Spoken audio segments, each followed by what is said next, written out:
Assalamualaikum warahmatullahi wabarakatuh.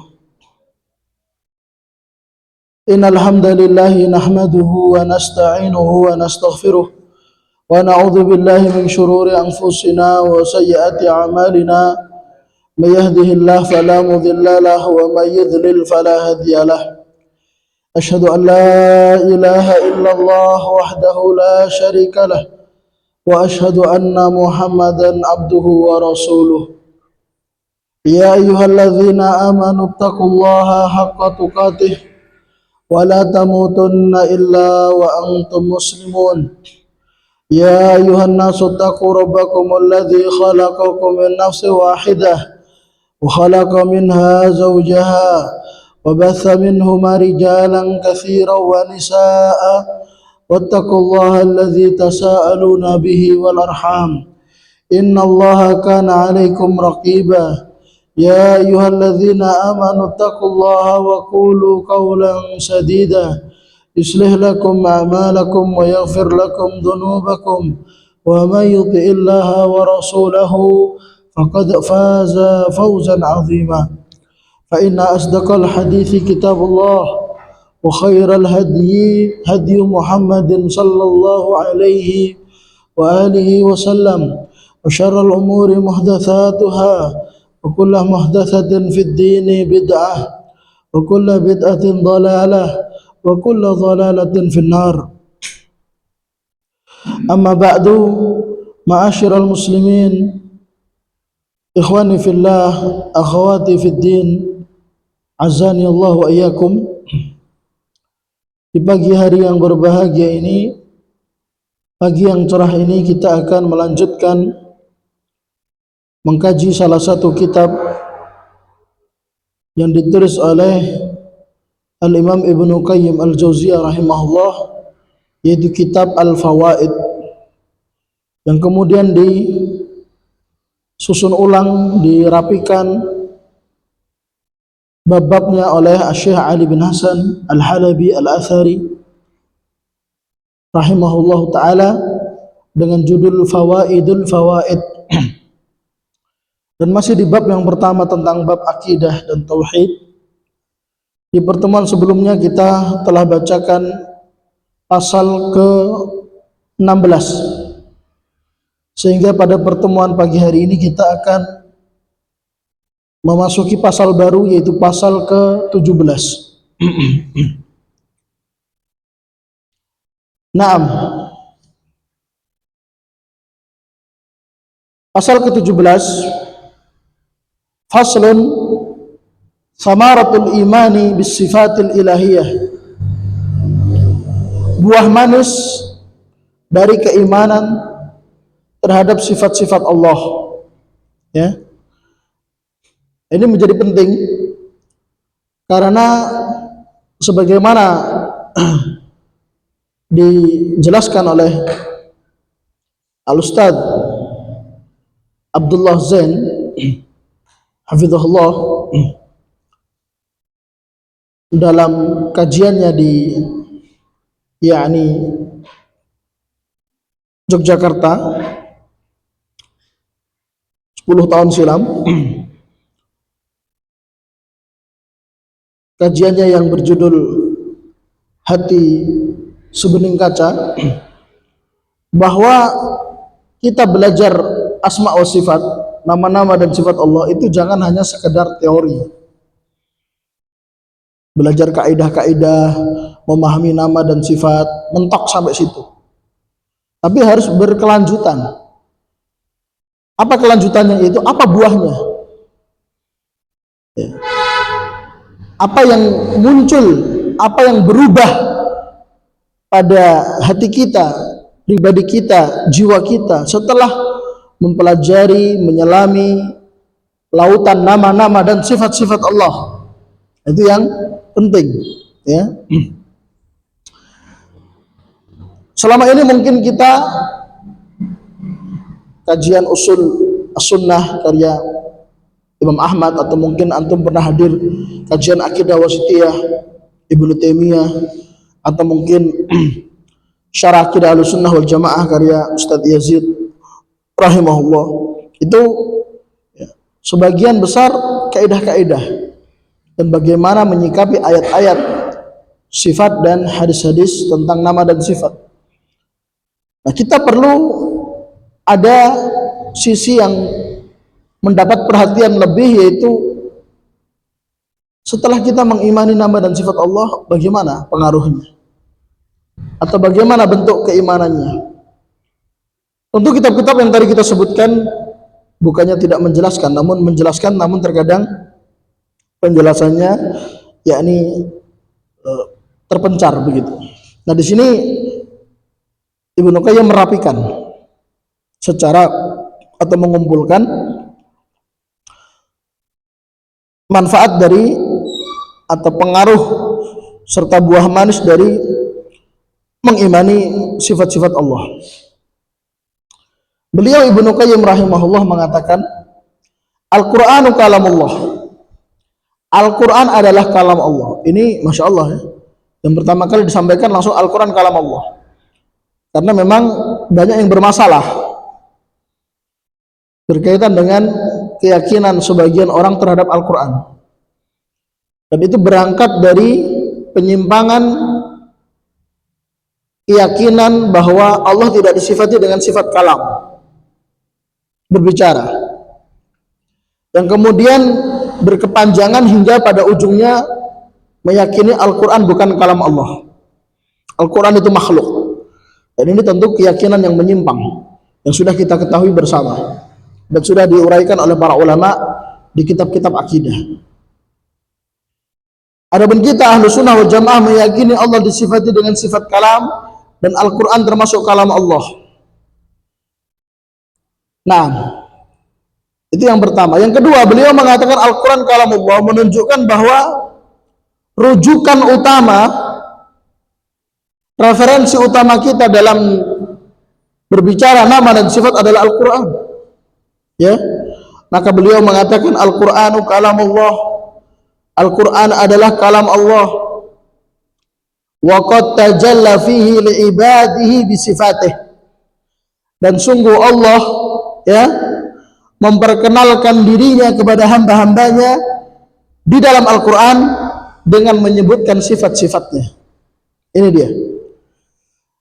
Artinya Allah Subhanahu wa taala banyak menyebutkan sifat-sifatnya di dalam Al-Quran. Ya. Dan Allah begitu nampak dengan sifat-sifatnya. Tajalla bihi itu artinya begitu nampak. Ya. Memang kita belum pernah melihat langsung zat Allah, belum pernah melihat langsung wajah Allah, karena hal itu hanya akan terjadi di akhirat kelak, lebih tepatnya di surga bagi penduduk surga. Namun Allah Subhanahu wa taala telah menampakkan dirinya melalui berita-berita seputar sifat-sifatnya. Ya. Sehingga ketika kelak di akhirat Allah menampakkan wujudnya di hadapan orang-orang beriman, maka orang-orang beriman semakin tambah mantap karena wujudnya Allah persis seperti yang disebutkan di dalam Al-Quran, ya, berupa sifat-sifat Allah. Berbeda dengan mereka-mereka yang tidak meyakini sifat-sifat Allah yang ada dalam Al-Quran, dari kalangan ahli kalam, ahli ta'til, mu'attilah, apakah itu Jahmiyah, apakah itu Mu'tazilah, ataukah Asy'ariyah, atau Maturidiyah, atau Kullabiyah, atau yang lainnya. Tentu mereka akan mengingkari, bukan seperti ini Allah. Karena mereka selama di dunia tidak mengimani dan tidak menerima sifat-sifat Allah yang disebutkan dalam Al-Quran. Adapun orang-orang beriman meyakini seluruhnya tanpa menyamakannya dengan sifat makhluk. Maka Ibnu Qayyim mengatakan waqad tajalla fihi li ibadihi bi sifatih. Fataratan yatajalla fi jilbabil haibatil 'azamah wal 'azamah wal jalal. Terkadang Allah ya menyebutkan sifat-sifatnya berupa sifat-sifat keagungan, sifat-sifat maha besar, sifat-sifat kemuliaan. Apa buahnya ketika kita membaca ayat-ayat yang mana Allah Subhanahu wa taala mengabarkan akan sifat-sifat keagungannya, haibah, sifat-sifat haibah, Haibah itu kewibawaan gitu ya. Buahnya apa? Fatahdza'ul a'naq, maka kepala-kepala akan menunduk. Kepala-kepala akan menunduk, yakni di hadapan Allah. Maksudnya tunduk kepada Allah. Ya. Tidak menengadah, sombong di hadapan Allah, namun menunduk di hadapan Allah. Ya. Oleh karena itu, tidak sedikit ulama yang apa? Yang ketika datang ke Indonesia seperti Syekh Ibrahim Ar-Ruhaili dan yang lainnya itu apa namanya? Mengkritik atau membicarakan budaya kita. Terkadang bersalaman dengan Syekh sambil kepalanya menunduk. Biasanya Syekh melarang, salaman saja, gak usah kepalanya menunduk. Cuman itu kan sudah terlanjur menjadi budaya kita. Kadang kita sudah autopilot, kepalanya udah autopilot nunduk sendiri. Arab nunduk nunduk itu kan, karena sudah menjadi kebiasaan. Karena tunduknya kita itu hanya kepada Allah. Watang kasirun nufus, ya, dan jiwa-jiwa manusia meleleh di hadapan Allah. Ya, watakhshaul aswat, dan suara-suara itu merendah di hadapan Allah. Watadzubul kibru kama yadzubul milhu fil ma', dan kesombongan itu lenyap seperti lenyapnya garam ketika dimasukkan ke dalam air. Masya Allah. Artinya orang itu tidak sombong di hadapan Allah. Ya, sombong di hadapan Allah itu seperti apa? Ya, tidak mentaati perintahnya, tidak mempedulikan larangan-larangan Allah, itu sombong kepada Allah namanya. Seharusnya dia tunduk, sami'na wa ata'na, kami dengar dan kami taat, kami patuh, kami kerjakan jika itu perintah, kami tinggalkan jika itu larangan. Begitu namanya. Tapi kalau perintah tidak dihiraukan, larangan tidak dipedulikan, maka itu artinya sombong. Apalagi jika itu perintah datangnya dari Allah, larangan datangnya dari Allah, itu artinya kesombongan terhadap Allah. Maka kemarin kita baca hadis di pertemuan sebelumnya akan hakikat kesombongan. Kata Nabi SAW, sombong itu batarul haq wa ghamtun nas. Sombong itu ada dua. Pertama batarul haq, menolak kebenaran, menolak al-haq, menolak dalil. Bacakan Quran, bacakan hadis, tidak tunduk, tidak ikut. Yang kedua, ya, dia merendahkan atau menghina orang lain.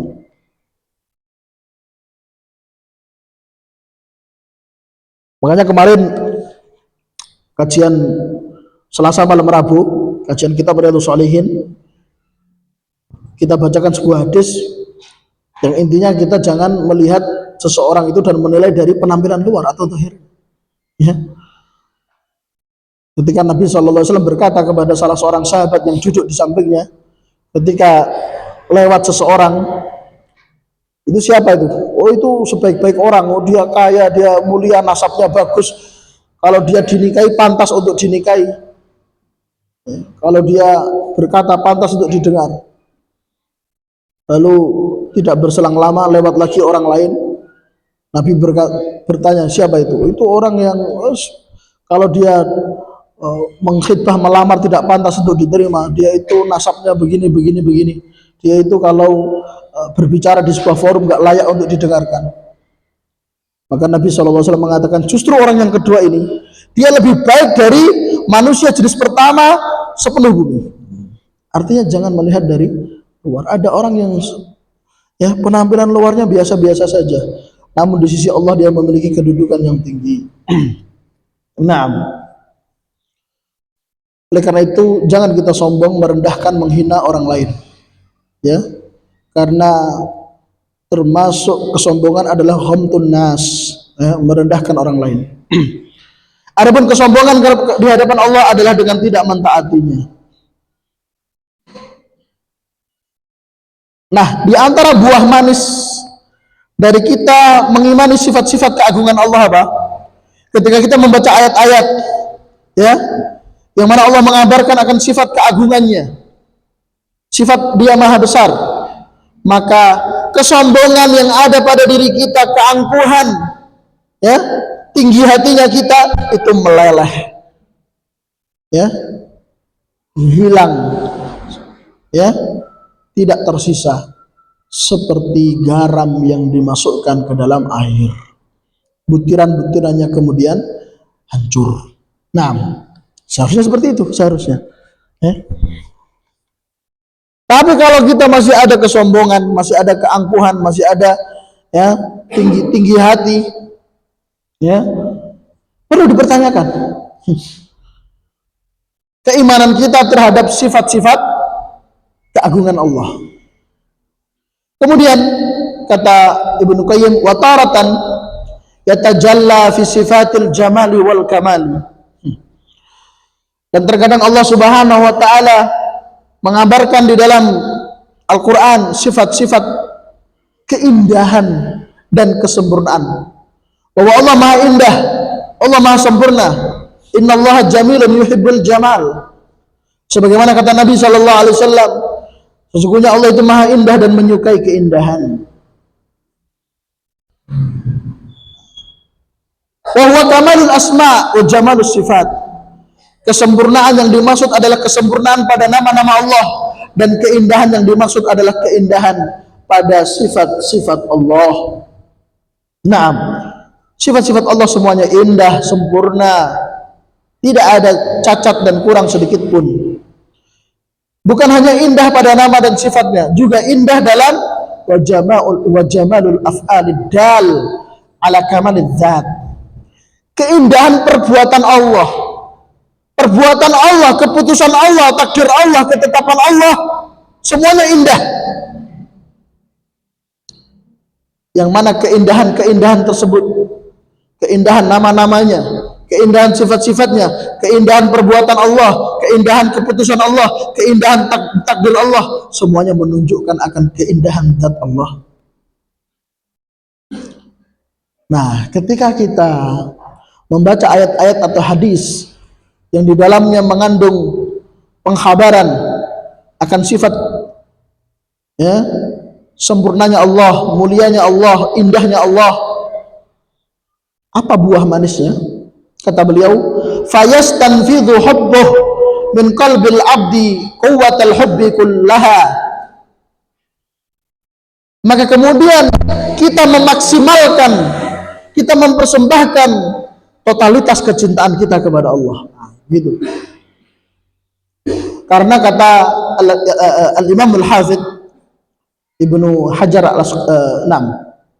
Al-Imam Al-Hafidh Ibnu Hajar Al-Asqalani dalam kitabnya Fathul Bari, syarah Sahih Bukhari, beliau menyebutkan, ya, tentang faktor-faktor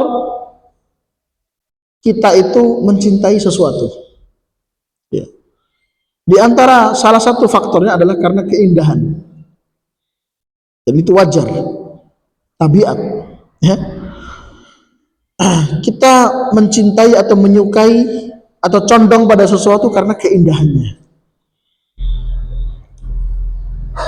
Maka jika Allah Maha Indah, sifat-sifat Allah adalah puncak keindahan, maka tentu seharusnya kecintaan tertinggi yang kita berikan adalah kepada Allah. Idealnya kan begitu. Karena yang Maha Indah, Maha Sempurna hanya Allah, maka hati kita penuh dengan kecintaan kepada Allah. Adapun kecintaan kepada selain Allah, maka tergantung dengan kecintaan kepada Allah. Artinya cinta-cinta kepada selain Allah itu bersifat cinta karena Allah. Tidak ada cinta bukan karena Allah. Itu buah manisnya. Maka kalau ada orang, misalnya dia terfitnah, misalnya seorang lelaki terfitnah dengan kecantikan seorang wanita dan dia kafir, na'udzubillah min dzalik. Perempuan kafir, kemudian dia terpesona hingga dia rela demi bisa menikahinya untuk murtad, na'udzubillah min dzalik, maka tentu dia tidak meyakini Allah sebagai zat yang berada pada puncak keindahan. Karena dia tidak akan terpesona dengan apa-apa yang tidak Allah ridhai jika memang dia cinta sepenuhnya kepada Allah Azza wa Jalla. Bihasabi ma'arafahu min sifati jamalihi wa nu'uta kamalihi fayusbihu fu'adu abdihi farighan illa min mahabbatih.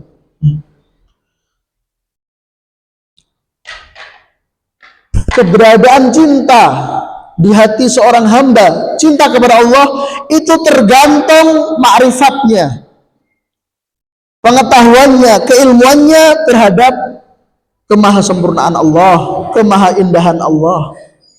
Semakin seorang hamba itu semakin tahu, semakin mengenal Allah, semakin mengilmui Allah dari sisi kesempurnaannya, kemuliaannya, keindahannya, maka semakin besar rasa cintanya kepada Allah sampai pada puncaknya, kata Ibnu Qayyim, fayusbihu fuadu abdihi farighan illa min mahabbatih, hingga di hatinya tidak tersisa ruang cinta kepada selain Allah. Hatinya sudah penuh sesak dengan kecintaan kepada Allah. Tidak ada ruang untuk cinta kepada selain Allah. Lalu bagaimana kecintaan dengan pasangan, kecintaan dengan orang tua, kecintaan dengan anak, dengan cucu? Itu semuanya cinta karena Allah. Kenapa mencintai orang tua? Karena Allah memerintahkan itu. Kenapa mencintai pasangan? Karena Allah memerintahkan. Karena Allah memerintahkan.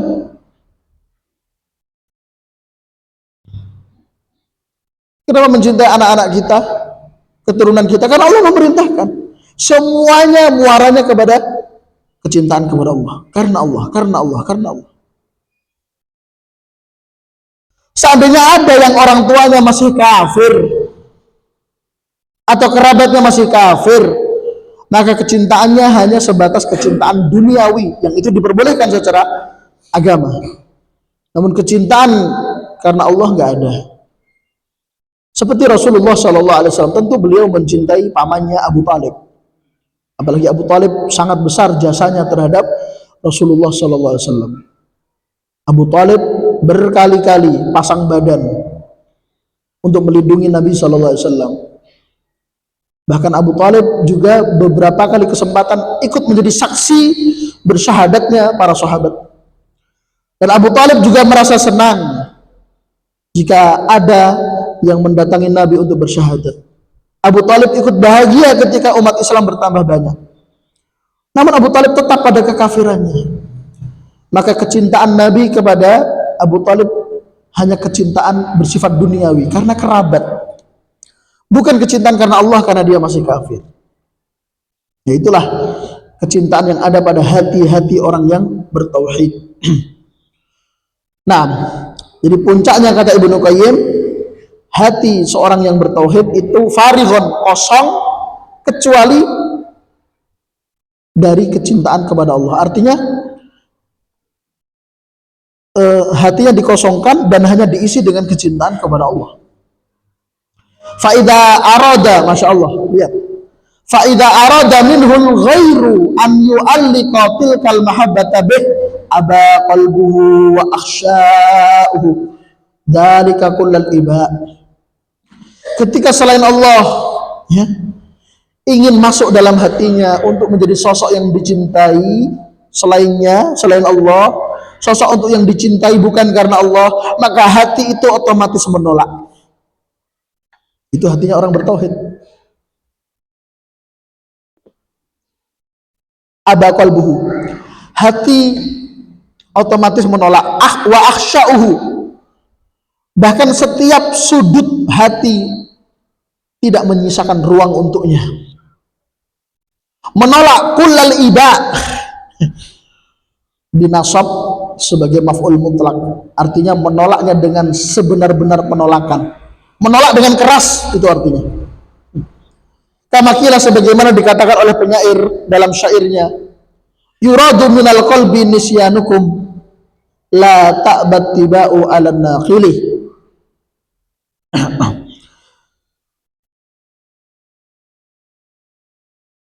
Banyak orang yang ingin agar hatiku melupakanmu, banyak orang agar hatiku melupakanmu, agar aku melupakanmu, tidak lagi ingat kepadamu.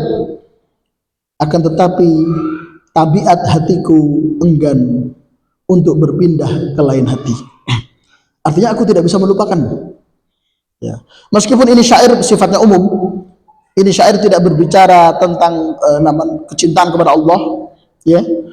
Ini bersifat umum, apakah itu kecintaan kepada kekasih atau kepada pasangan atau yang lain.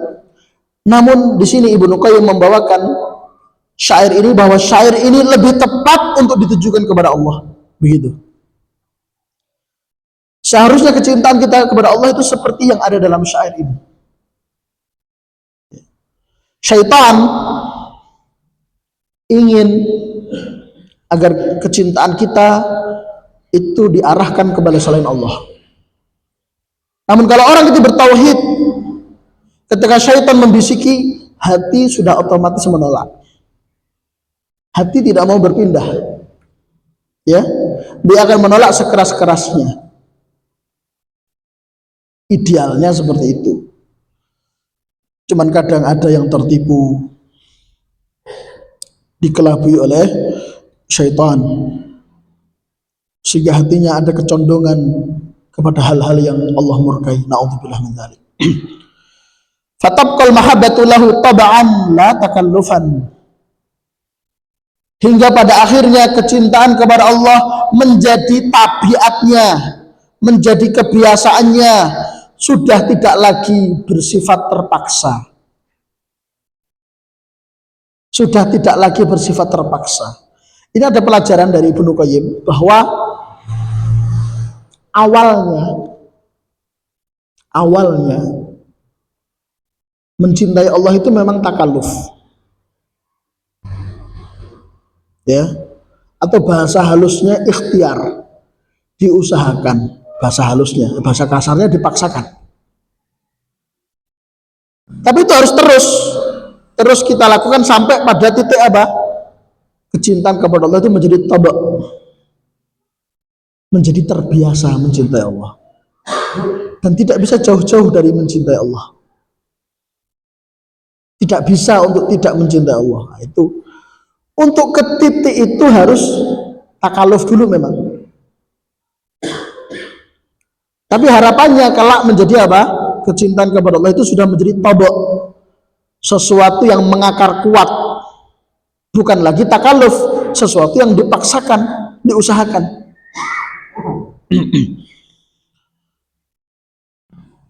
Maka para ulama mengatakan bahwa mahabbah, kecintaan itu ada dua. Ada mahabbah tabiiyah, kecintaan yang bersifat tabiat, ya. Dan ada mahabbah ikhtiariyah, kecintaan yang bersifat diusahakan. Dan kecintaan kepada Allah itu masuknya kategori mahabbah ikhtiariyah, kecintaan yang diusahakan. Namun seiring berjalannya waktu, jika dia bisa konsisten, istiqomah, maka kecintaan kepada Allah itu seperti yang dikatakan oleh Ibnu Qayyim, fatabqal mahabbatu lahu tab'an la takallufan. Maka kecintaan kepada Allah itu menjadi tabiatnya, menjadi sesuatu yang mendarah daging pada dirinya. Lihatlah Rasulullah SAW, manusia yang paling sempurna kecintaannya kepada Allah. Ketika detik-detik wafatnya,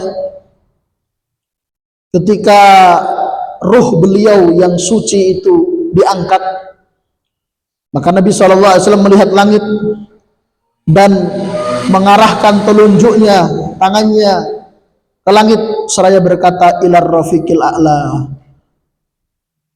menuju pertemuan kepada kekasih yang maha tinggi.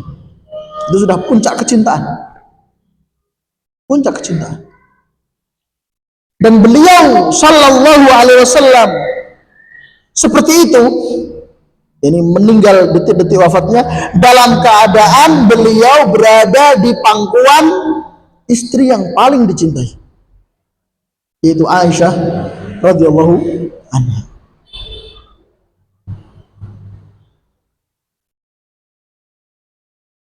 Berada di pangkuan istri yang paling dicintai, dan ketika dicabut arwahnya, bukan beliau sedih ya akan berpisah dari sang istri, enggak, namun justru beliau mengatakan ila rafiqil a'la, aku berjalan menuju pertemuan kepada sosok kekasih yang maha tinggi, yaitu Allah Azza wa Jal. Inilah ketika cinta itu menjadi tabak. Tabak dari kata tabak artinya di stempel, dicetak. Makanya percetakan bahasa Arabnya matba'atun, percetakan. Jadi, cinta kepada Allah itu sudah dicetak, sudah nggak bisa dihapus, nggak bisa hilang, nggak akan luntur, ya. Tulisan yang sudah permanen gitu. Kecintaannya kepada Allah itu sudah permanen. Masya Allah, bahasa yang dipilih oleh Ibnu Qayyim menggambarkan bagaimana kecintaan ahli tauhid kepada Allah Azza wa Jal. Itu yang kedua. Jadi yang pertama, bagaimana buah keimanan terhadap sifat-sifat apa tadi?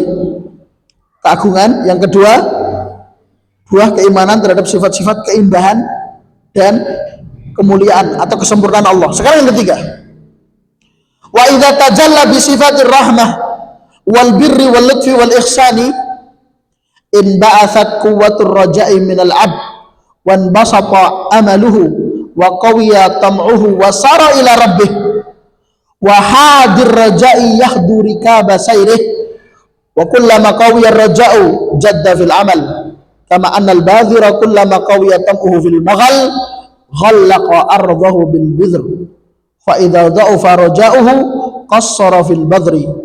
Naam.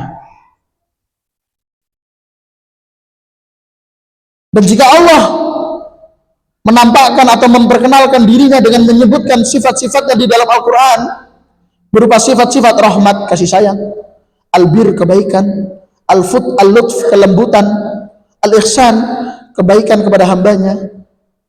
Allah memberi nikmat, memberi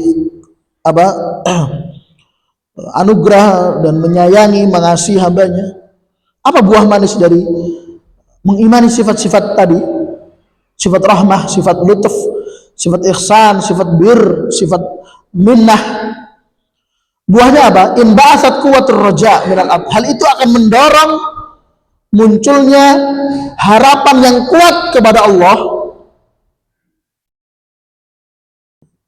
Harapan kita yang tertinggi adalah harapan kepada Allah. Harapan kita kepada Allah bukan harapan yang lemah, harapan yang sekedar ada harapan, namun harapan yang tertinggi, harapan yang terkuat. Dari mana munculnya harapan yang kuat kepada Allah?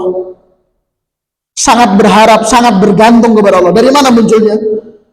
Dari keimanan terhadap sifat-sifat Allah seperti sifat rahmat, sifat al-ihsan, sifat maha lembut kepada hambanya, maha baik kepada hambanya. Sehingga kita senantiasa berharap dan tidak pernah berhenti berharap kepada Allah. Wan basata amaluhu, dan semakin luas harapan kita.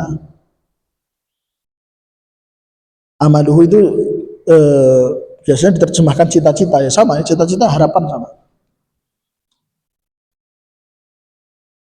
Cuman kalau amalu itu harapan bahkan yang bersifat angan-angan itu. Itu bedanya rojak dengan amal. Amal pakai hamzah ya, bukan pakai ain. Kalau pakai ain, amal itu namanya amalan, perbuatan. Ini pakai hamzah, amal itu harapan. Cuman bedanya kalau amal itu harapan yang bersifat angan-angan. Bahkan angan-angannya pun semakin luas. Dia berangan-angan Allah begini, dia berangan-angan, angan-angannya meluas. Dan itu bagus dan Allah senang. Allah senang kalau kita berharap kepadanya dan berangan-angan dengan penuh optimis kepada Allah, itu Allah senang.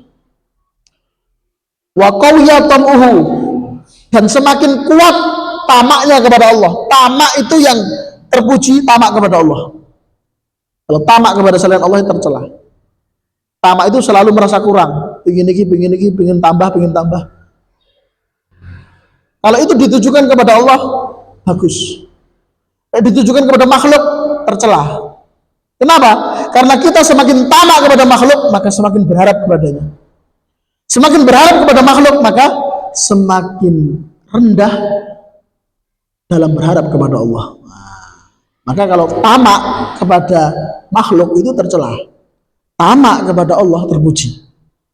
Maka kata Ibnu Qayyim, wa qawiya tam'uhu, ya, ketika seorang hamba mengetahui sifat-sifat Allah berupa sifat kasih sayang, sifat ihsan dan yang lainnya, maka dia semakin tamak kepada Allah. Dan Allah semakin senang, Allah semakin ridho jika hambanya itu semakin tamak.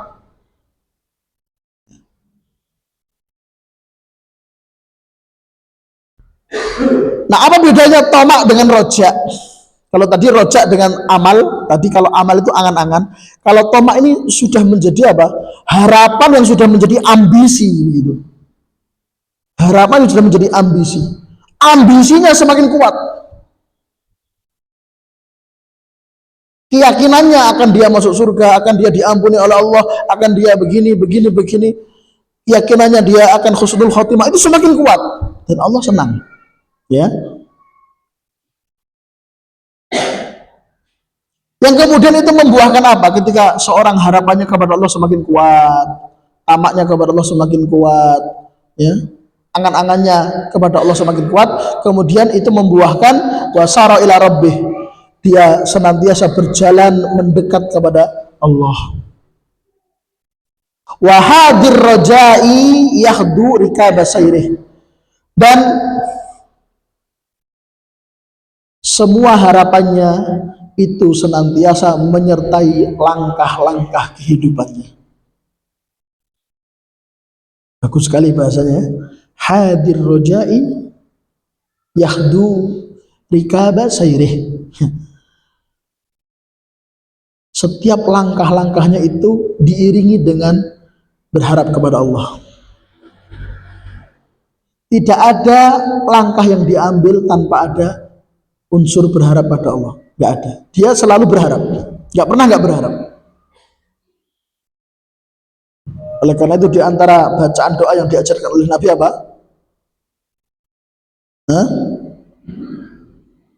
La takilni ila nafsi tarfata ainin. Ya Allah, jangan engkau serahkan diriku pada diriku sendiri meskipun hanya sesaat.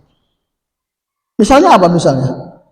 Kita mengambil langkah-langkah dan kita optimis karena kita yakin kita cerdas, kita mampu, kita hebat, kita rajin, kita penuh perhitungan, kita berpengalaman, kita jam terbangnya tinggi.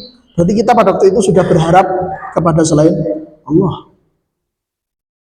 Kita menggantungkan harapan kita dengan kecerdasan kita, dengan ketekunan kita, keuletan kita, perhitungan kita, pengalaman kita. Tapi kalau orang-orang bertauhid, setiap langkahnya diiringi dengan berharap kepada Allah.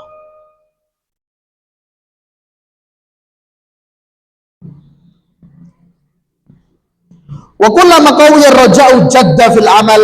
Masya Allah. Ini juga, ini barometer. Perhatikan, ini penting ya yang disampaikan oleh Ibnu Qayyim.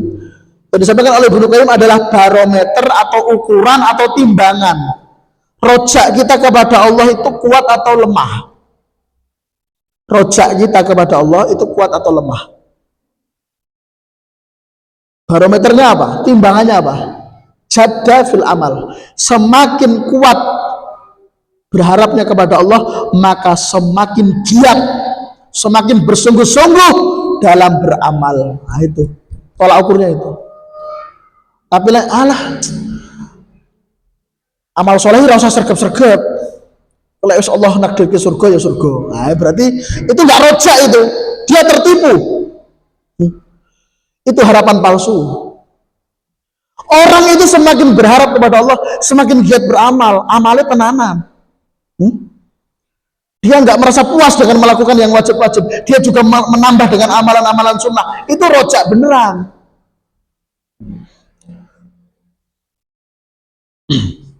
Tapi rasa mempeng-mempeng ibadah. Sementing ada amal soleh ngono rasa usah ditenani lah, surga ya surga. Itu justru nggak rojak itu. Dia telah terkena apa? Bisikan syaitan, jebakan syaitan. Dia terjatuh pada harapan-harapan palsu, bukan harapan yang sesungguhnya kepada Allah. Karena harapan yang sejati, harapan kepada Allah yang sejati itu berbuah amal. Berbuah amal. Ulama qawiyar raja'u jadda fil amal. Semakin besar berharapnya kepada Allah, maka semakin giat dalam beramal. Semakin bergantung kepada Allah, semakin kuat dalam amal. Perhatikan.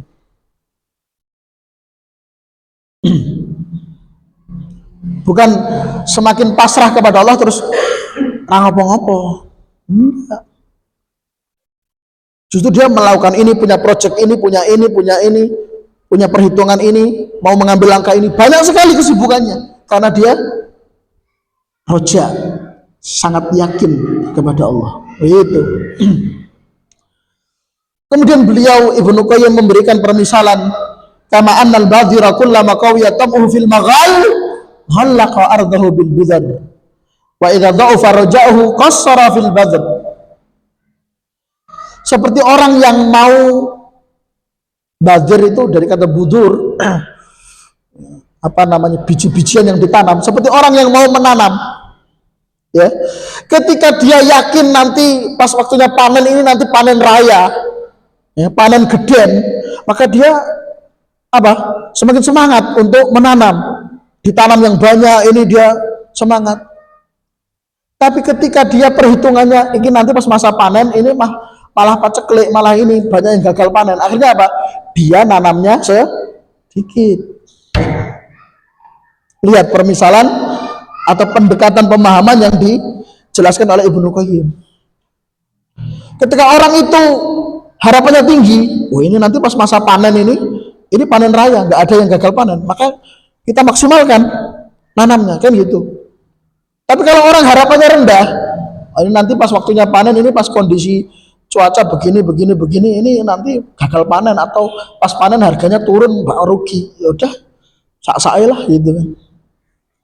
Nah, maksudnya apa? Orang itu kalau memang dia harapannya kepada Allah tinggi, berharapnya kepada Allah kuat, ya seharusnya menanam amalnya itu yang banyak. Dia nggak merasa puas menjalankan yang wajib, dia juga mengamalkan yang sunnah-sunnah, karena rojaknya kepada Allah itu tinggi. Tapi kalau aku sing wajib-wajib doa, sunnah orang, alhamdulillah aku gelem nglakoni wajib. Ini justru orang rojaknya kepada Allah rendah. Kalau orang itu rojaknya kepada Allah tinggi, dia akan jadda fil amal. Dia akan bersungguh-sungguh, serius, tekun, giat dalam beramal. Baik. Kemudian Ibnu Qayyim melanjutkan, wa idza tajalla bi sifatil adli wal intiqam. Sekarang yang keempat, ya. Yang pertama ketika Allah mengabarkan di dalam Al-Qur'an maupun melalui perantara Nabi-Nya sallallahu alaihi wasallam sifat-sifat apa tadi? Yang pertama, keagungan, maha besarnya Allah. Itu bagaimana buah manisnya seharusnya idealnya bagi orang bertauhid. Yang kedua, sifat-sifat keindahan dan kesempurnaan, dan yang ketiga sifat-sifat rahmat, kasih sayang Allah, perhatian Allah, ihsannya Allah, pemberiannya Allah. Yang keempat sekarang, ketika Allah menampakkan dan memberitahukan kepada kita di dalam Al-Quran maupun Sunnah sifat-sifat keadilan, Allah Maha Adil, dan sifat intiqam, Allah mampu membalas kemaksiatan yang dilakukan oleh hamba, kekafiran yang dilakukan oleh hamba, wal ghadabi was sakhati wal uqubah. Demikian pula sifat-sifat seperti sifat Allah Maha Allah murka, Allah marah, dan Allah menurunkan azab siksaannya. Nah, ketika kita mengetahui hal itu, idealnya gimana? Apa yang seharusnya tumbuh? Apa buah manis yang seharusnya muncul? In qama'at an-nafsul ammarah wa batulat wa dha'ufat quwaha min asy-syahwati wal ghadab wal lahwi wal la'ab wal hirs 'alal muharramat wa anqabadat a'innatu ru'unatiha fa akhdarat al-matiyatu habbaha minal khawfi wal khasyati wal hadar. Maka akan menjadi redam nafsu yang senantiasa bergelora. Hawa nafsunya melemah. Hawa nafsunya melemah. Kita tahu bahwa manusia itu hawa nafsunya senantiasa mengarah kepada keburukan. Innan nafsa la'ammaratun bisu, kata Allah. Sesungguhnya hawa nafsu manusia itu condong pada keburukan. Namun ketika mengetahui bahwa Allah itu memiliki sifat seperti sifat murka, sifat marah, sifat membalas, sifat mengazab, maka kemudian nafsu kita meredam, melemah, ya. Kita kemudian tidak menuruti hawa nafsu. Bahkan batal, tidak hanya melemah. Ya. Syahwatnya juga melemah, yaitu syahwat kepada perkara-perkara yang haram. Demikian pula melemah dan hilang bermain-main dan berbuat sia-sia, terutama bermain-main atas nama agama, ya. Dan juga melemah atau bahkan hilang semangatnya, kecenderungannya untuk melakukan yang haram, ya, bahkan tercabut darinya. Kenapa? Karena ketika dia mengetahui sifat-sifat Allah tadi, muncul rasa takut kepada Allah, muncul khasyah. Kalau khauf itu takut karena siksaan, kalau khasyah itu takut karena keagungan, kesempurnaan. Wal hadar, dan muncul kehati-hatian serta waspada. Itulah yang dinamakan takwa. Takwa itu berhati-hati agar tidak terjatuh pada perkara yang dimurkai oleh Allah. Karena takwa dari kata ittaqa yattaqi, yang mana akar katanya waqayaki wiqayatan, artinya menjaga. Jadi menjaga diri kita agar tidak terjatuh pada perkara-perkara yang diharamkan. Karena kalau terjatuh padanya itu akan mengundang kemurkaan Allah, mengundang siksaan Allah. Tayyib. Itu yang keempat. Kemudian yang kelima, wa idza tajalla bi sifatil amri wan nahyi wal ahdi wal wasiyah wa irsalir rusuli wa inzalil kutubi wa syar'i syara'i. Dan ketika Allah Subhanahu wa taala menyebutkan pada kita di dalam Al-Qur'an maupun sunnah sifat-sifatnya, itu sifat perintah, sifat larangan. Jadi Allah itu berhak memerintah. Allah memerintahkan ini, Allah memerintahkan ini, Allah memerintahkan itu. Jadi Allah disifati dengan sifat memerintah, nyuruh-nyuruh. Allah disifati dengan sifat nyuruh-nyuruh, merintah-merintah. Wan nahi, melarang. Wal ahdi wal wasiyah. Ahdi wal wasiyah ini perintah namun yang bersifat sangat ditekankan. Ya. Wa irsalir rusul, mengutus para nabi dan rasul. Inzalil kutub, menurunkan kitab-kitab suci, wahyunya. Wa syar'i syara'i, ya, mensyariatkan aturan-aturannya, syariatnya. Nah, ketika kita mengetahui sifat-sifat Allah ini, apa buah manis yang diharapkan? In ba'atsat minha quwwatul imtithal wa tanfidhi li awamirih wa tablighi laha wa tawasi biha wa dzikriha wa tadhakkuriha wa tasdiqi bil khabar wal imtithali lit talab wal ijtinabi lin nahyi. Maka buahnya adalah menjalankan perintahnya, menunaikan apa yang diperintahkan. Bahkan tidak hanya menjalankan perintah, tidak hanya menjalankan perintah, namun juga at-tablighi laha, menyampaikan ke orang lain bahwa Allah perintahkan ini, Allah perintahkan ini. Dan juga wat tawasi biha, saling berwasiat terhadap perintah-perintah Allah tadi. Dan juga untuk menjauhi larangan-larangannya. Wa tawasau bil haqqi wa tawasau bis sabr. Wa dzikriha, dan menyebutkannya, wa tadzakuriha, dan mengingat-ingatkannya. Itu kalau perintah.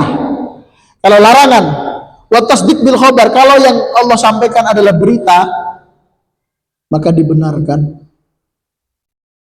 Kalau yang Allah sampaikan adalah perintah, al-imtisal, ditunaikan, dikerjakan. Kalau yang Allah sampaikan adalah larangan, maka ijtinab, dijauhi. Nah, itu yang kelima. Yang keenam, wa idza tajalla bi sifatis sam'i wal basari wal ilmi. Dan ketika Allah Subhanahu wa taala memperkenalkan kepada kita bahwa Dia Allah disifati dengan sifat mendengar, Maha mendengar, Maha melihat, Maha mengetahui. Ketika kita sudah tahu hal tersebut, idealnya gimana? Apa yang harus ada? Apa respon kita? Kata beliau, in ba'atsat minal abdi quwwatul haya, membuahkan rasa malu kepada Allah, membuahkan rasa malu kepada Allah. Fa yastahyi min rabbih an yarahu ala ma yakrah, dia malu jika Allah melihatnya dalam keadaan melakukan sesuatu yang tidak disukai oleh Allah. Au yasma' minhu ma yakrah, dia malu jika Allah mendengar ucapannya yang tidak Allah ridai. Au yukhfiya fi sariratihi ma yumkituhu alaih, dia malu jika Allah mengetahui apa yang dia rahasiakan, apa yang dia sembunyikan berupa perkara-perkara yang mengundang murka Allah. Artinya apa? Ikhwan wal akhwat rahimani wa rahimakumullah. Ketika orang itu sudah meyakini Allah disifati dengan sifat Maha mendengar, Maha melihat, Maha mengetahui, akhirnya dia meskipun sendirian dia tidak melakukan maksiat. Itu buahnya. Meskipun nggak ada orang lain yang melihat, dia tidak akan mengambil kesempatan yang sudah ada di hadapannya, yaitu kesempatan untuk melakukan sebuah kemaksiatan. Jika sudah demikian, maka fatabqa harakatuhu wa aqwaluhu wa khawatiruhu mauzunatan bi mizan syara' ghaira muhmalatin wala mursalatin tahta hukmi tabi'ati wal hawa. Maka setiap gerak-geriknya, ya, setiap ucapannya, dan setiap apa yang terbetik dalam hatinya selalu ditimbang dengan timbangan syariat. Tidak pernah tidak ditimbang, tidak diukur dengan syariat. Tidak dilepas begitu saja, bebas, liar, ya, menuruti tabiatnya, menuruti hawa nafsunya, enggak. Ini dia. Ini buah manis dari apa? Mengimani bahwa Allah itu disifati dengan sifat Maha mendengar, Maha melihat, Maha mengetahui. Yaitu buahnya, intinya adalah semua gerak-gerik kita, semua perbuatan kita, semua ucapan kita, semua yang terbetik dalam hati kita itu hanyalah yang Allah ridhai. Semuanya ditimbang, dipikir dulu sebelum berucap, dipikir dulu sebelum mengambil langkah, dipertimbangkan dulu. Ini diridhai Allah atau justru dimurkai? Nah, yang keberapa sekarang? Ketujuh. Tayyib. Wa idza tajalla bi sifatil kifayati wal hasbi wal qiyami bi masalihil ibad wa sauki arzaqihim ilaihim wa daf'il masaibi anhum wa nasrihi li awliyaihi wa himayatihi lahum wa ma'iyatihi al khassati lahum.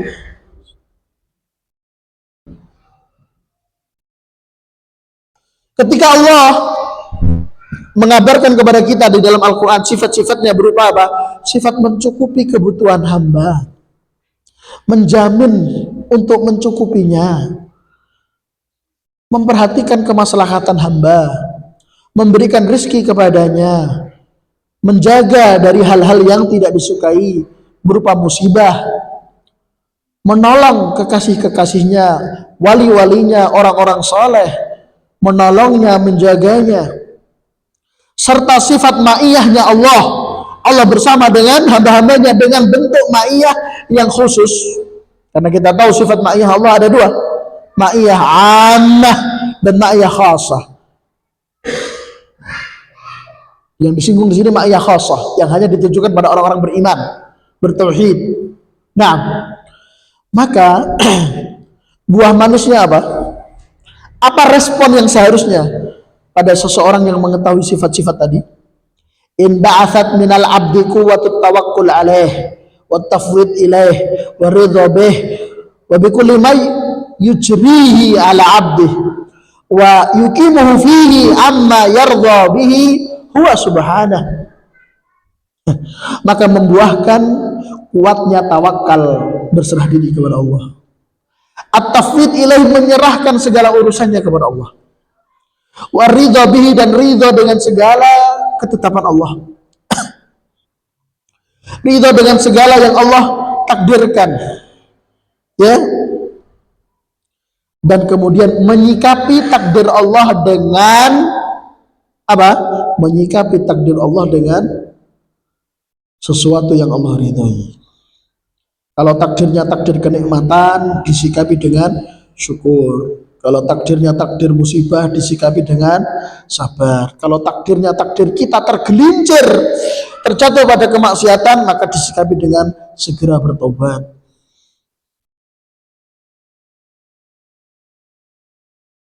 Wa tawakkulu, kemudian beliau di sini menjelaskan hakikat tawakal.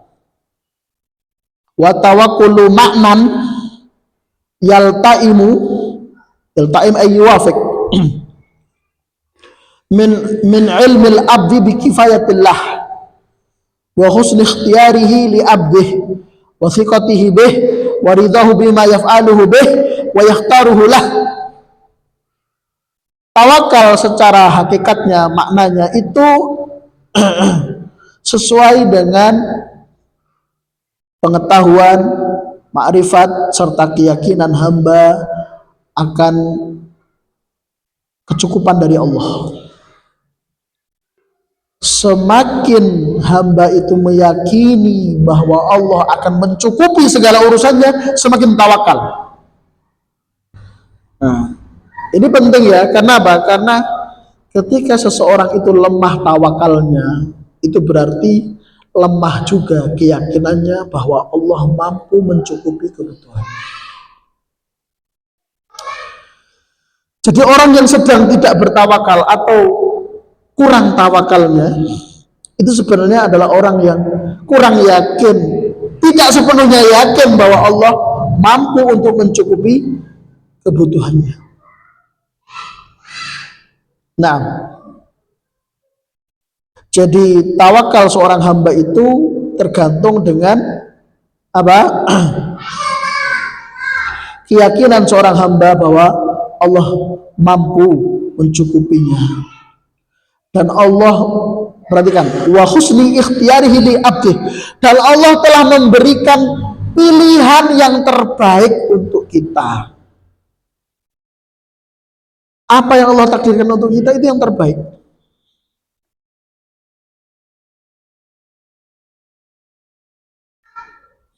Oleh karena itu ada penjelasan Ibnu Qayyim di kitabnya yang lain, ya, tidak di kitab ini. Ketika beliau menyebutkan sebagian hikmah takdir-takdir Allah yang tidak menyenangkan. Seperti Allah menakdirkan neraka, hikmahnya apa?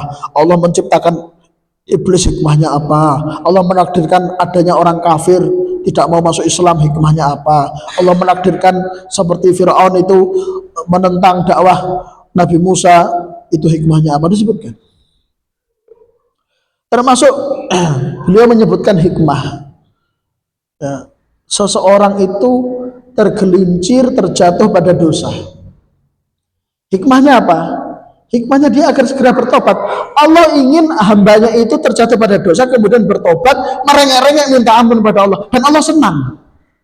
Kalau ada hambanya yang merengek-rengek menangis minta ampun kepada Allah, seperti seorang anak yang merengek-rengek minta maaf kepada orang tuanya, Allah senang. Dan ketika seseorang bertaubat dari dosanya, justru keadaannya lebih baik dibandingkan dia sebelum terjatuh pada dosa. Itu diantara hikmahnya. Maka kata Ibnu Qayyim di sini, wa husni ikhtiyarihi li abdih. Segala yang terjadi, segala yang menimpa kita itu pilihan Allah, dan itu yang terbaik. Wa thiqatihi bih, dan percaya sepenuhnya kepada Allah.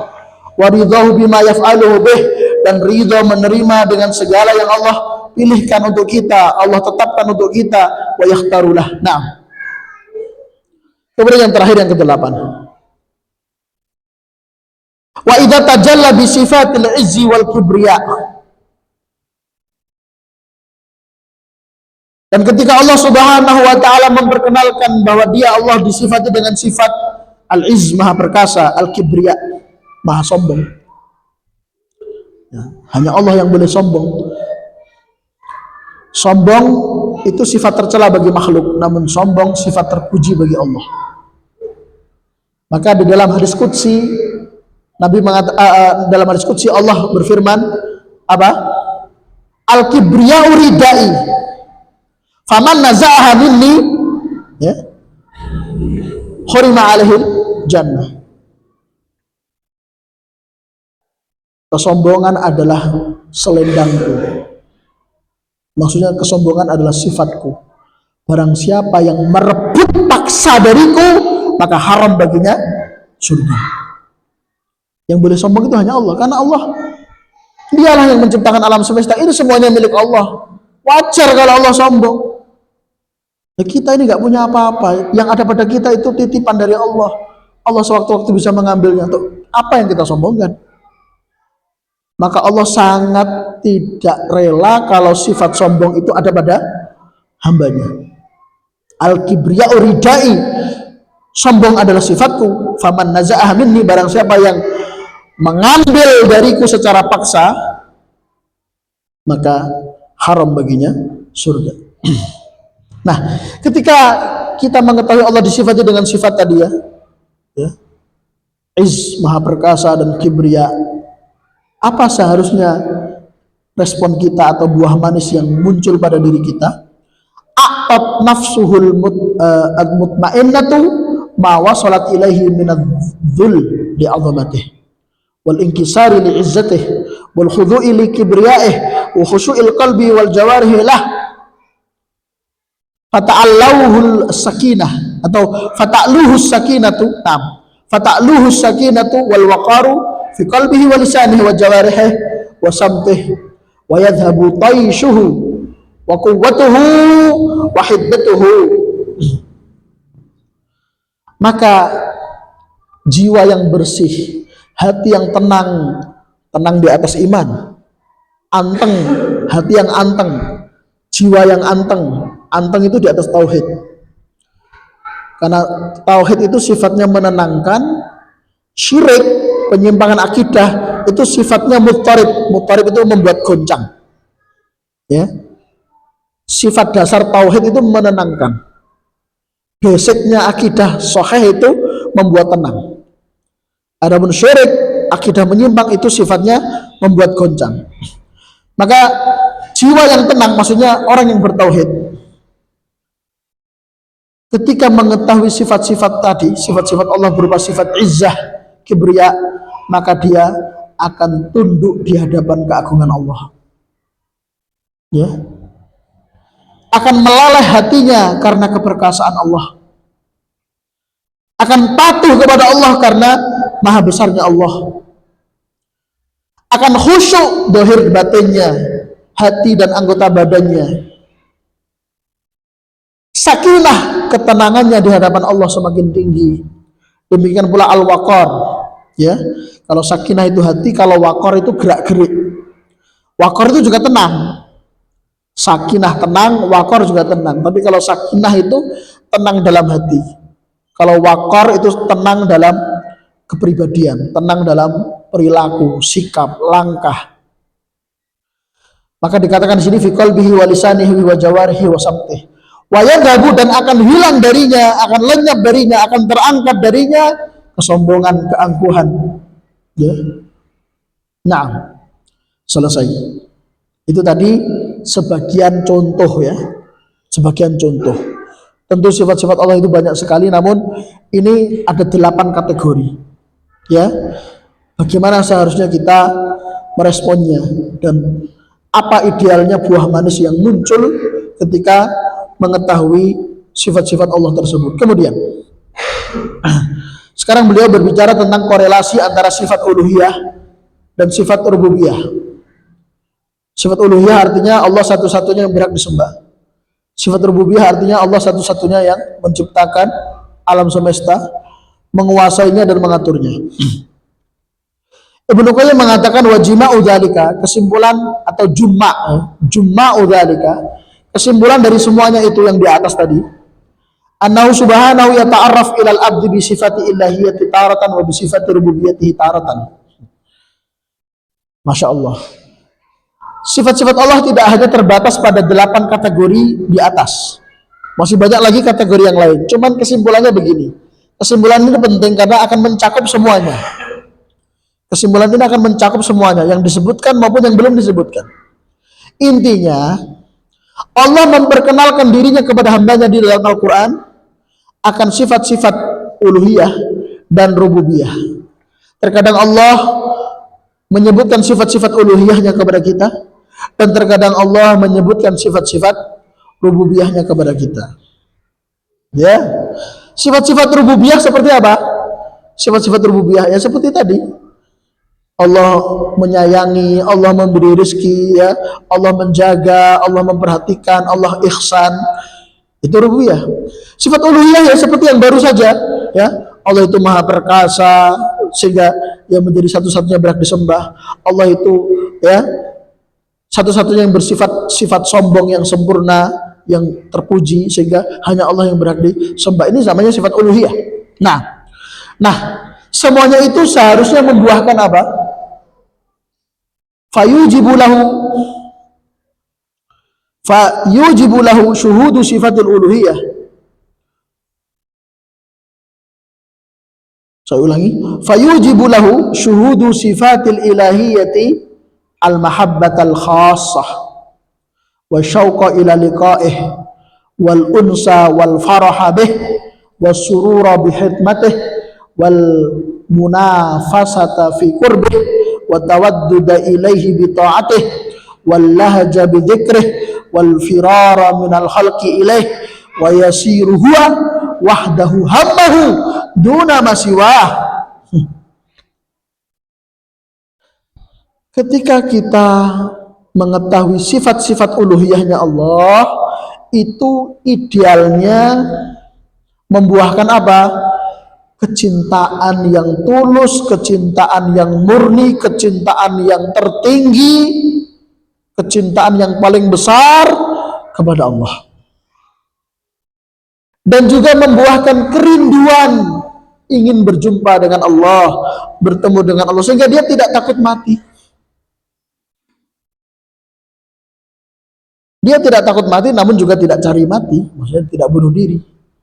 Namun kesempatan hidupnya di dunia ini dia gunakan untuk memperbanyak amal soleh dengan niat yang ikhlas, mutabaah sesuai dengan petunjuk Rasulullah SAW, agar kelak dia berjumpa dengan Allah di akhirat, menghadap Allah dalam keadaan Allah ridho.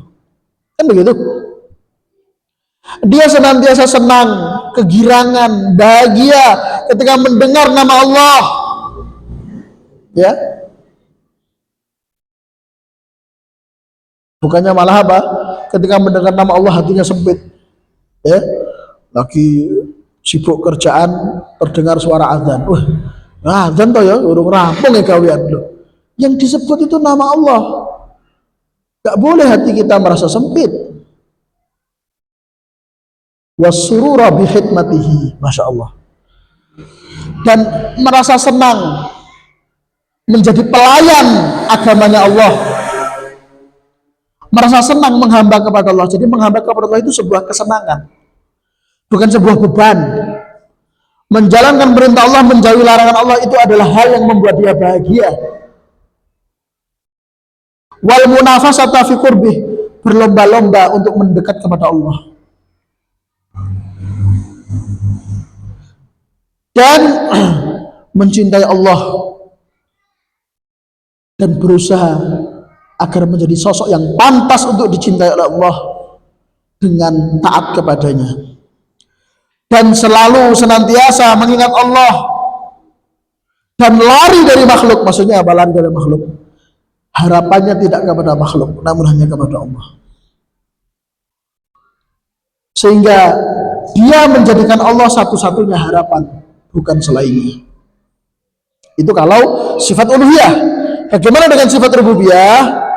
Wa yujibu lahu syuhudu sifati rububiyyati tawakkul alaih wal iftikar ilaih wal isti'anah bih wal dhulla wal khudu'a wal inkisar lah. Adapun sifat-sifat rububiyah membuahkan tawakal kepadanya, merasa fakir, butuh kepada Allah, tidak bisa lepas, tidak bisa jauh dari Allah, senantiasa butuh pertolongan Allah, perhatian Allah, perlindungan Allah, sehingga dia tunduk, pasrah kepada Allah Azza wa Jalla. Wa kamalu dzalik, ternyata itu belum final.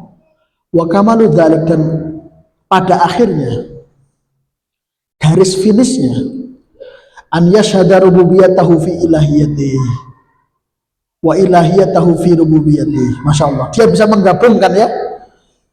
Ketika dia mendapati ayat-ayat yang menetapkan sifat-sifat uluhiyah, maka dia kemudian secara otomatis juga menetapkan sifat rububiyah. Ketika dia mendapati sifat-sifat rububiyah di dalam Al-Quran, maka dia juga menetapkan sifat uluhiyah.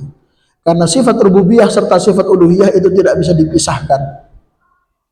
Ya, yang memiliki sifat rububiyah dialah juga yang memiliki sifat uluhiyah. Ini penting. Kenapa? Karena orang-orang kafir terdahulu, termasuk orang-orang musyrikin Quraisy, mereka menetapkan sifat-sifat rububiyah bagi Allah, namun tidak menetapkan sifat uluhiyah bagi Allah. Ini cacat logika, cacat secara akidah. Wa na'am, wa hamdahu fi mulkih, wa izzahu fi afwih, wa hikmatahu fi qada'ih wa qadarih, wa ni'matahu fi bala'ih, wa ata'ahu fi man'ih, wa birrahu wa lutfahu wa ihsanahu wa rahmatahu fi qayyumiyatih, wa adlahu fi intiqamih, wa judahu wa karamah fi maghfiratih wa sitrih wa tajawuzih. Dan dia ketika mendapati sifat-sifat Allah yang terpuji, maka dia meyakini itu semuanya ada pada kerajaan Allah. Dan ketika dia mengetahui sifat-sifat Allah Maha Pemaaf, ya, dan Allah itu Maha Bijaksana, maka dia mendapati itu semuanya ada pada takdirnya Allah. Ya, dan ketika dia meyakini sifat rububiyah dan sifat uluhiyah itu saling berkaitan, maka dia mendapati bahwa setiap musibah itu ada kenikmatan dan ada hikmah. Ya. Dan setiap yang Allah larang itu ternyata ada pemberian. Masya Allah, ini bagus sekali. Setiap yang Allah larang itu ada pemberian. Memang kita dilarang ini, dilarang itu oleh Allah. Namun kalau kita mentaati larangan-larangan Allah tadi, kita jauhi, kita siap-siap diberi oleh Allah. Kalau tidak mau diberi, ya udah, larangannya dikerjakan saja. Kan gitu kan? Demikian pula ketika kita dicegah oleh Allah dari sesuatu yang kita inginkan, pasti Allah telah menyiapkan pemberian yang terindah untuk kita, yang kita tinggal menunggunya. Ya. Maka orang yang bertauhid itu, perhatikan, orang yang beriman itu, kata salah seorang ustadz senior, ustadz sepuh, orang yang bertauhid, orang yang beriman itu, ketika dia ditimpa musibah yang luar biasa, dia justru merasa kepo itu ingin tahu kira-kira pemberian Allah yang Allah siapkan untukku apa ya. Dia ingin menunggu kejutan dari Allah. Musibahku kok luar biasa ya, luar biasa sekali musibah ini, bikin pusing ya, cari solusinya mentok. Justru dia penasaran, kira-kira surprise dari Allah apa ini. Itu orang bertauhid itu. Bukan malah terus berputus asa, musibahku kok besar sekali, terus dia berputus asa. Katanya Allah akan memberi bantuan, kok seperti ini. Itu orang lemah tauhidnya. Kalau orang tauhidnya kuat, musibah semakin besar, justru dia semakin penasaran. Kejutan apa yang Allah akan berikan kepadaku, berupa kenikmatan yang tak tak pernah aku bayangkan sebelumnya. Nah itu. Maka kata Ibnu Qayyim, wa ata'ahu fi man'ih. Segala sesuatu yang Allah menghalangi kita darinya, kita ingin itu namun Allah halangi, pasti akan ada pemberian yang Allah siapkan untuk kita sebagai gantinya. Masya Allah. Wa birrahu wa lutfahu wa ihsanahu wa rahmatahu fi kulliyumiyati. Dan Allah mengatur urusan kita itu pasti Allah telah menyiapkan ihsannya, kelembutannya dan kasih sayangnya. Dan juga pasti ada keadilan Allah pada setiap siksaannya. Dan juga kedermawanan Allah dan ampunannya Allah, ya, serta sitrnya Allah. Sitrnya Allah itu Allah menutupi kesalahan-kesalahan kita. Wa yashhadu hikmatahu wa ni'matahu fi amrihi wa nahyihi wa izzahu fi ridahu wa ghadabihi wa hilmahu fi imhalih wa karamahu fi iqbalih wa ghinahu fi i'radih. Maka dia pasti akan menyaksikan hikmah maha bijaksananya Allah dalam setiap perintah dan larangannya, dan menyaksikan keperkasaan Allah dalam setiap kemurkaannya, ya, dan maha lembutnya Allah ketika mengampuni kesalahan hambanya, maha dermawannya Allah ketika Allah memberi dan mengabulkan doa hambanya, ya, dan maha kayanya Allah ketika Allah tidak butuh kepada kita. Nah, terakhir, tadabburul Quran yurithu ma'rifatar rahman. Ini sekarang sebagai pesan, sebagai refleksi. Pesan dari bab ini apa? Kalau semua yang dijelaskan tadi ingin terwujud dengan baik, maka kita harus sering-sering membaca Quran dengan mentadaburi, terutama ayat-ayat yang mana Allah menyebutkan nama-nama dan sifat-sifatnya. Itu kita harus membacanya pelan-pelan. Makanya apa? Ibnu Umar radhiyallahu anhu mengatakan bahwa para sahabat itu kalau membaca 10 ayat mereka berhenti, ditadaburi, terutama sifat-sifat Allah, nama-nama Allah dalam 10 ayat tadi, apa kandungannya, apa hikmahnya, apa maknanya. Kalau mereka sudah menikmatinya, mereka membaca 10 ayat berikutnya lalu berhenti lagi gitu. Itu kebiasaan para sahabat dahulu. Tayyib. Wa anta idza tadabbartal Qur'ana wa ajartahu min at-takhrifi wa an taqdiya alaihi bi ara'il mutakallimin wa afkaril mutakallafin. Ya. Jika engkau membaca Quran dan mentadaburinya, memahaminya dengan tanpa tahrif. Tahrif itu tafsir yang menyimpang. Ya.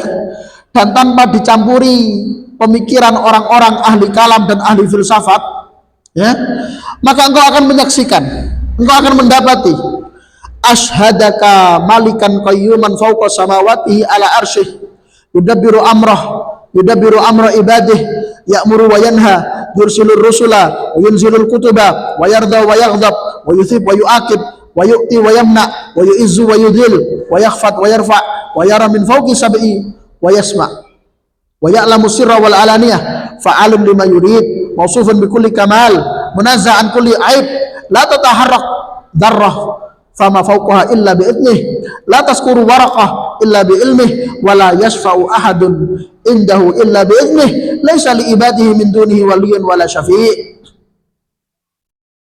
Maka engkau akan mendapati Allah di dalam Al-Quran disifati sebagai Maharaja, Maha mengatur alam semesta. Allah berada di atas arasnya, di atas seluruh makhluknya. Allah mengatur semua urusan hambanya. Allah memerintahkan, melarang, mengutus Rasul, menurunkan kitab. Allah ridha, Allah marah, Allah murka, Allah memberi pahala, Allah memberi siksaan, Allah memberi, mencegah, ya. Allah menjadikan seseorang itu mulia dan Allah menjadikan seseorang itu hina. Allah meninggikan derajat hambanya dan Allah merendahkan derajat hambanya. Allah melihat hamba-hambanya di atas langit yang 7 dan Allah juga mendengar. Allah mengetahui sesuatu yang tersembunyi dan yang nampak. Allah, ya, berbuat sesuai dengan kehendaknya. Allah disifati dengan semua sifat kesempurnaan. Allah, ya, tersucikan dari segala cacat, ya, dan tidaklah ada yang bergerak di muka bumi ini, di alam semesta ini, meskipun satu dzarrah.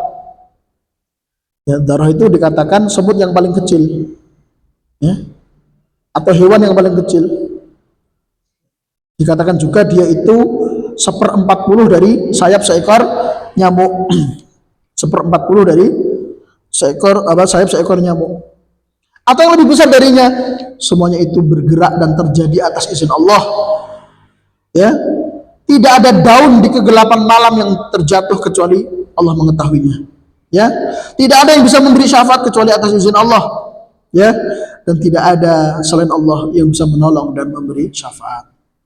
Selesai. Itu kesimpulan dari pasal ke-17. Pasal ke-18 insya Allah kita akan bacakan di pertemuan yang akan datang. Demikian. Subhanakallahumma bihamdik asyhadu an la ilaha illa anta astaghfiruka wa atubu ilaik. Assalamualaikum warahmatullahi wabarakatuh.